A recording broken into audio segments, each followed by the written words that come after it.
بسم اللہ الرحمن الرحیم۔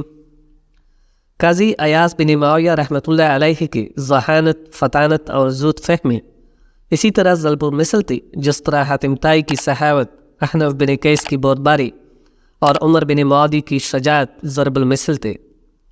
حضرت ایاز بن معاویہ رحمۃ اللہ علیہ ایک یہودی کے اسکول میں ریاضی پڑھا کرتے تھے۔ ایک دن استاد کے پاس اس کے چند یہودی دوست ملنے آئے۔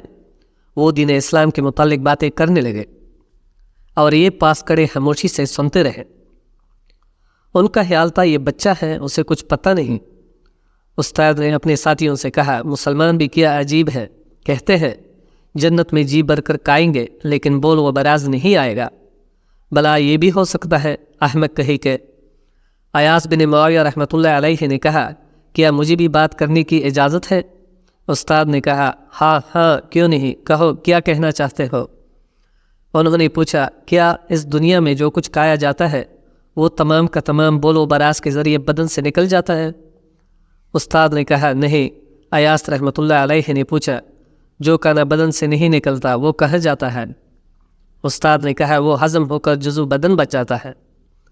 ایاز نے کہا، اگر وہ تمام کا تمام جنت کے ماحول کو پاکیزہ اور صاف ستھرا رکھنے کے لیے جزو بدن بنا دیا جائے تو تمہیں اس بات پر کیا تعجب ہے؟ اس بات سے ان پر سناٹا چھا گیا، وہ ششدر رہ گئے۔ استاد نے اپنے ہونہار شاگرد کا ہاتھ بینتے ہوئے کہا، آپ نے تو مجھے دوستوں کے سامنے لے جواب کر دیا، تیری ذہانت اور حاضر جوابی کی کیا بات ہے؟ جس طرح یہ نوجوان عمر میں سال بسال بڑھتا گیا، اسی طرح اس کی ذہانت کی کرشمہ سازیوں میں بھی پیش رفت ہوتی گئی۔ جب حضرت ایاز بن معاویہ رحمۃ اللہ علیہ کو قضاء کا منصب سونپا گیا تو عدالتی فیصلوں میں ان کی جانب سے کئی ایک ایسے موقف کھل کر سامنے آئے جو ان کی ذہانت و تدبیر کی فراوانی اور حقائق سے پردہ اٹھانے کی کمال صلاحیت پر دلالت کرتے ہیں۔ حضرت ایاز رحمۃ اللہ علیہ کی ذہانت اور فہم و فراست کا ایک واقعہ مشہور ہے کہ کوفہ میں ایک شخص لوگوں کے سامنے اپنی خیرخواہی، وسط ظرفی، اخلاق اور تقوی کا پرچار کیا کرتا تھا، یہاں تک کہ لوگ اس کی تعریف کرنے لگے۔ جب اس کا اعتماد پوری طرح دلوں میں بیٹھ گیا تو لوگ جب سفر پر جاتے تو اپنا مال اس کے پاس بطور امانت رکھ جاتے۔ بعض لوگ مرتے وقت یہ وصیت کر جاتے کہ ہمارا مال اس کے سپرد کیا جائے اور یہی ہماری اولاد کا سرپرست اور نگران ہوگا۔ اس کی شہرت سن کر ایک شخص نے بہت سا مال اس کے پاس بطور امانت رکھوا دیا۔ چند دنوں کے بعد جب اسے ضرورت پڑی تو اس نے اپنے مال کی واپسی کا مطالبہ کیا، لیکن اس نے دینے سے انکار کر دیا۔ اسے یہ صورتحال دیکھ کر بڑا صدمہ ہوا اور یہ مقدمہ قاضی کی عدالت میں پیش کر دیا۔ قاضی نے مقدمہ پیش کرنے والے سے پوچھا، کیا مدعی علیہ کو یہ معلوم ہے کہ تم میرے پاس آئے ہو؟ اس نے کہا، نہیں۔ قاضی ایاز رحمۃ اللہ علیہ نے فرمایا، آج جاؤ اور کل میرے پاس آنا، اور ساتھ ہی مدعی علیہ کو بھی بلانے کے لیے پیغام بھیجا۔ وہ قاضی کا پیغام سنتے ہی عدالت میں آیا۔ قاضی نے اسے بڑے اعزاز و اکرام سے بٹھایا اور کہا، جناب، میں نے آپ کی بڑی شہرت سنی ہے، آپ لوگوں کی خدمت کا اہم فریضہ انجام دے رہے ہیں۔ میں نے آپ کو اس لیے بلایا کہ میرے پاس یتیموں کا کثیر مقدار میں مال ہے جن کا کوئی وارث نہیں۔ میں چاہتا ہوں کہ یہ مال آپ کے سپرد کر دو، جب وہ بڑے ہو جائے تو آپ یہ مال ان کے حوالے کر دیجیے گا۔ قاضی نے ساتھ ہی پوچھا، کیا اتنی بڑی مقدار میں مال رکھنے کا آپ کے پاس انتظام ہے؟ کس طرح اسے سنبھالیں گے؟ کیا گھر میں ایسا مضبوط گودام ہوگا جس میں مال ضائع نہ ہو؟ کیا آپ یہ مال سنبھالنے کو تیار ہیں؟ اس شخص نے بڑے تمطراق سے کہا، کیوں نہیں جناب، مجھے اللہ تعالیٰ نے پیدا ہی عوام کی خدمت کے لیے کیا ہے، بندہ عاجز اس خدمت کے لیے بخوشی تیار ہے۔ قاضی نے کہا، مجھے آپ سے یہی توقع تھی، یہی امید تھی، آپ ایسا کریں کہ کل کے بعد میرے پاس آ جانا اور ساتھ 2 مزدور بھی لیتے آنا۔ اس نے کہا، بہت اچھا، اور یہ کہہ کر وہ اپنے گھر چلا گیا۔ دوسرے دن وعدے کے مطابق مدعی قاضی ایاز رحمۃ اللہ علیہ کے پاس آیا۔ قاضی نے اس سے کہا کہ جاؤ، آج اس شخص سے جا کر اپنے مال کا مطالبہ کرو، اگر وہ انکار کرے تو اس سے کہنا میں تیری شکایت قاضی کے پاس لے جا رہا ہوں۔ اس نے ایسا ہی کیا، جا کر اس سے اپنے مال کا مطالبہ کیا۔ اس نے حسب سابق پہلی کی طرح مال دینے سے انکار کر دیا۔ اس نے کہا اگر تم میرا مال نہیں دو گے تو میں تمہاری شکایت قاضی صاحب سے کر دوں گا۔ جب اس نے قاضی کا نام سنا تو فوراً ٹھنڈا پڑ گیا، اسے اپنے پاس بٹھایا اور اس کی امانت اسے واپس لوٹا دی، اور ساتھ ہی کچھ مزید دے کر اسے خوش کرنے کی کوشش کی تاکہ قاضی کو اس بات کا علم نہ ہو۔ وہ اپنا مال لے کر سیدھا قاضی کے پاس گیا، اس کا شکریہ ادا کیا اور بتایا کہ اس نے مجھے میرا حق واپس دے دیا ہے، اللہ تعالیٰ آپ کو جزائے خیر عطا کرے۔ جب وعدے کے مطابق تیسرے روز وہ شخص قاضی ایاس رحمۃ اللہ علیہ کے پاس مزدور لے کر حاضر ہوا تو اسے دیکھتے ہی قاضی ایاس رحمۃ اللہ علیہ اس پر برس پڑے اور کہا، ارے کمبخت، تو نے دنیا کمانے کے لیے دین کو جال بنا رکھا ہے، تجھے شرم آنی چاہیے۔ یہ جبہ و دستار اور یہ گنونا کردار تف تیری عقل پر، جاؤ میری آنکھوں سے دور ہو جاؤ اور ابھی جا کر سب لوگوں کی امانتیں ان کو واپس کر دو، ورنہ تجھے ایسی سزا دوں گا کہ تیری آئندہ کی نسلی بھی یاد رکھیں گے۔ وہ ہامتا کامتا واپس گیا اور سب کے مال فوری طور پر واپس کر دیا اور ان سے معافی بھی مانگی۔ تب لوگوں کو اس کی اصلیت کا علم ہوا۔ ایک مرتبہ دو شخص ایک مقدمہ لے کر عدالت میں ان کے پاس آئے۔ ان میں سے ایک نے دعویٰ کیا کہ میں نے اپنے ساتھی کو مال بطور امانت دیا تھا، جب میں نے مطالبہ کیا تو اس نے دینے سے انکار کر دیا۔ حضرت ایاس بن معاویہ رحمۃ اللہ علیہ نے مدعی علیہ سے امانت کے متعلق پوچھا تو اس نے کہا، میں نے مال لیا ہی نہیں، یہ جھوٹ بولتا ہے اور مجھے بدنام کر رہا ہے۔ اگر اس کے پاس کوئی دلیل ہے، ثبوت ہے تو پیش کرے، ورنہ میں قسم دینے کے لیے تیار ہوں، میں بے گناہ ہوں، یہ سراسر مجھ پر الزام ہے۔ حضرت ایاس بن معاویہ رحمۃ اللہ علیہ نے خداداد بصیرت سے بانپ لیا کہ یہ قسم کے ذریعے اپنے ساتھی کے مال کو ہڑپ کرنا چاہتا ہے۔ قاضی ایاس رحمۃ اللہ علیہ نے مدعی سے پوچھا، تو نے اسے کس جگہ اپنا مال بطور امانت دیا تھا؟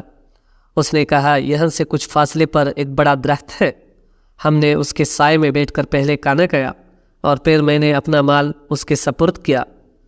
حضرت ایاس بن معاویہ رحمۃ اللہ علیہ نے فرمایا، تم ابھی وہاں جاؤ، شاید تمہارا مال وہاں کہیں پڑا ہوا ہو، اس جگہ کا جائزہ لے کر سیدھا میرے پاس آ جانا اور مجھے صورتحال سے آگاہ کرنا۔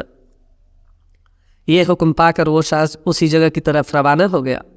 قاضی الیاس رحمۃ اللہ علیہ نے مدعی علیہ سے کہا، اپنے ساتھی کے واپس آنے تک میرے پاس بیٹھے رہو۔ وہ وہاں چپ ساتھ کر بیٹھ گیا۔ قاضی ایاس رحمۃ اللہ علیہ دیگر مقدمات نپٹانے میں مصروف ہو گئے، لیکن مقدمات کی سماعت کرتے ہوئے وہ دیدہ نگاہوں سے گاہے بگاہے مدعی علیہ کی طرف بھی دیکھ لیتے، اس طرح وہ اس کے چہرے کے تاثرات معلوم کرنا چاہتے تھے۔ جب انہوں نے دیکھا کہ یہ شخص بالکل آرام و سکون اور اطمینان سے بیٹھا ہوا ہے، اس کے چہرے پر کوئی خوف و ہراس نہیں، تو قاضی سماعت کے دوران یکدم اس کی جانب متوجہ ہوئے اور پوچھا، تمہارا کیا خیال ہے؟ کیا وہ اس جگہ پہنچ گیا ہوگا جہاں اس نے مال تیرے سپرد کیا تھا؟ اس نے بے خیالی میں جواب دیا، نہیں، وہ جگہ یہاں سے کافی دور ہے، ابھی وہ راستے میں جا رہا ہوگا۔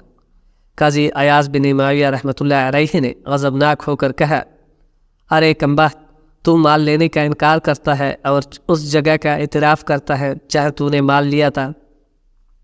بہدا تو خائن، دھوکے باز، جھوٹا اور بددیانت ہے۔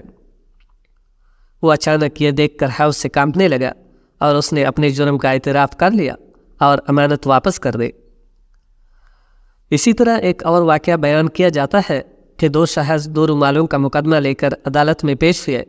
ایک رومال سبز رنگ کا نیا اور قیمتی تھا اور دوسرا سرخ رنگ کا پٹا ہوا اور بسیدہ تھا۔ مدعی نے استغاثہ پیش کرتے ہوئے کہا، جناب والا، میں حوض پر نہانے کے لیے گیا اور اپنا سبز رومال کپڑوں کے ساتھ رکھ کر حوض میں اتر گیا۔ تھوڑی دیر بعد یہ شخص حوض کے کنارے میرے کپڑوں کے پاس ہی اپنے کپڑے رکھ کر نہانے کے لیے حوض میں اتر آیا، لیکن مجھ سے پہلے حوض سے نہا کر نکلا۔ کپڑے پہنے اور میرا رومال سر پر لیا اور چلتا بنا۔ میں اس کے قدموں کے نشانات دیکھتا ہوا اس کی تلاش میں نکل پڑا اور اسے پکڑنے میں کامیاب ہو گیا۔ قاضی نے مدعی علیہ سے پوچھا، تم کیا کہنا چاہتے ہو؟ اس نے کہا، جناب والا، یہ رومال میرا ہے، میرے قبضے میں ہے اور میں ہی اس کا مالک ہوں۔ یہ مجھ پر جھوٹا الزام عائد کرتا ہے۔ قاضی ایاس رحمۃ اللہ علیہ نے مدعی سے پوچھا، تمہارے پاس کوئی دلیل ہے؟ کہ یہ رومال تمہارا ہے؟ اس نے کہا دلیل میرے پاس کوئی نہیں، میں آپ کی عدالت میں انصاف کے لیے آیا ہوں، یہ میرا قیمتی رومال مجھے دلا دیجیے، اللہ آپ کا بھلا کرے۔ قاضی ایاز بن معاویہ رحمۃ اللہ علیہ نے اپنے دربان سے کہا ایک کنگھی لاؤ۔ دربان کنگھی لے آیا۔ آپ رحمۃ اللہ علیہ نے دونوں کے سر پر کنگھی پھری، ایک کے سر سے سرخ ریشے اور دوسرے کے سر سے سبز ریشے برآمد کیے، لہٰذا سرخ رومال اسے دے دیا جس کے سر سے سرخ ریشے نکلے تھے، اور سبز رومال اس کے سپرد کیا جس کے سر سے سبز ریشے برآمد ہوئے تھے۔ اس طرح عدل و انصاف کے مطابق حق والے کو اس کا حق مل گیا۔ قاضی ایاز رحمۃ اللہ علیہ کو اپنی بے پناہ ذہانت، قابل رشک قوت استدلال، زود فہمی اور حاضر جوابی کے باوجود عدالت میں ایسے اشخاص سے بھی واسطہ پڑ جاتا جو اپنی بات دلائل سے منوا لیا کرتے تھے اور انہیں خاموش ہونے پر مجبور کر دیا کرتے تھے۔ ایسا ہی ایک واقعہ انہوں نے خود بیان فرمایا۔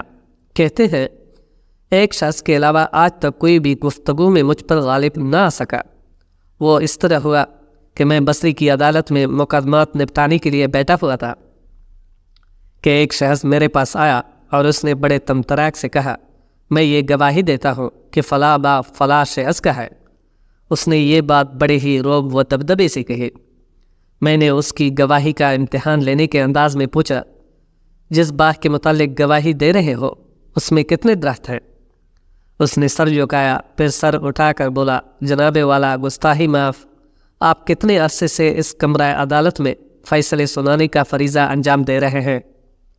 قاضی ایاز رحمۃ اللہ علیہ نے فرمایا کہ کافی عرصے سے۔ اس نے پوچھا کیا آپ بتا سکتے ہیں کہ اس کمرے کی چھت میں کتنی لکڑیاں استعمال ہوئی ہیں؟ میں پریشان ہوا اور کہا مجھے اس کا علم نہیں، اور ساتھ ہی میں نے شرمندہ ہو کر اس سے کہا بھائی آپ کی گواہی سچی ہے، میں اسے تسلیم کرتا ہوں۔ اللہ تعالیٰ قاضی ایاز بن معاویہ رحمۃ اللہ علیہ پر اپنی بے پایہ رحمتوں کی بارش نازل فرمائے۔ وہ بلا شبہ ذہانت، فطانت، حق گوئی، عدل گستری، زود فہمی اور حاضر جوابی میں نابغہ اثر اور فرید الدہر تھے۔